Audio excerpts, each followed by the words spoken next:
ఇక స్థానిక సంస్థల ఎన్నికల్లో బీసీలకు 42% రిజర్వేషన్లను త్వరగా అమలు చేసేందుకే ఆర్డినెన్స్ తీసుకొస్తున్నామని మంత్రి పొన్నం ప్రభాకర్ అన్నారు. అయితే కాళ్లలో కట్టెలు పెట్టేలా బీజేపీ బీఆర్ఎస్ కుట్రలు చేస్తోందని మండిపడ్డారు.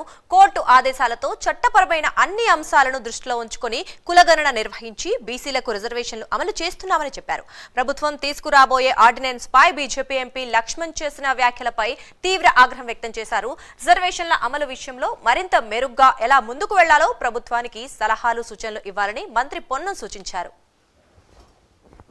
కేంద్రం నిధులు వస్తలేవు, స్థానిక సంస్థల ఎన్నికలు పెట్టుకోవాలి, కానీ 42% తోటే పెట్టుకోవాలనే పట్టుదలతోటి చట్టపరమైనటువంటి అన్ని అంశాలను, చట్టము, న్యాయము, ప్రజా అభిప్రాయము అన్ని కలవిడిగా ఈరోజు ఈ కార్యక్రమాన్ని ముందుకు తీసుకుపోతుంటే మీకున్న అనుమానం లేంది అని అడుగుతా ఉన్నాం. రాజకీయ పార్టీల తాబేదారులుగా మారకండి. మీరే బలహీన వర్గాలు బీజేపీలో ఉన్నా, టీఆర్ఎస్ లో ఉన్నా మీ నాయకత్వాన్ని ఒప్పించండి. ఇంతకంటే బెస్ట్ మెథడ్ ఏముందో చెప్పండి. మా ముఖ్యమంత్రి గారు, పార్టీ అధ్యక్షుడు చెప్పినాడు, మాకు సీరియస్నెస్ ఉంది, 42% అమలు చేయాలి, దాని కొరకు ఏం చర్యలు తీసుకోమని చెప్పాలని అడుగుతా ఉన్నాం. కాంగ్రెస్ పార్టీ ప్రభుత్వం తీసుకున్న నిర్ణయాల పట్ల ఆయన ఏదో అనుమానంగా, అసహనంగా మాట్లాడుతున్నటువంటి సందర్భాన్ని దృష్టిలో పెట్టుకుని ఇలా మేము తెలంగాణ రాష్ట్ర కాంగ్రెస్ పార్టీకి సంబంధించినటువంటి బలహీన వర్గాల నాయకుల పక్షాన్ని అడుగుతా ఉన్నాం.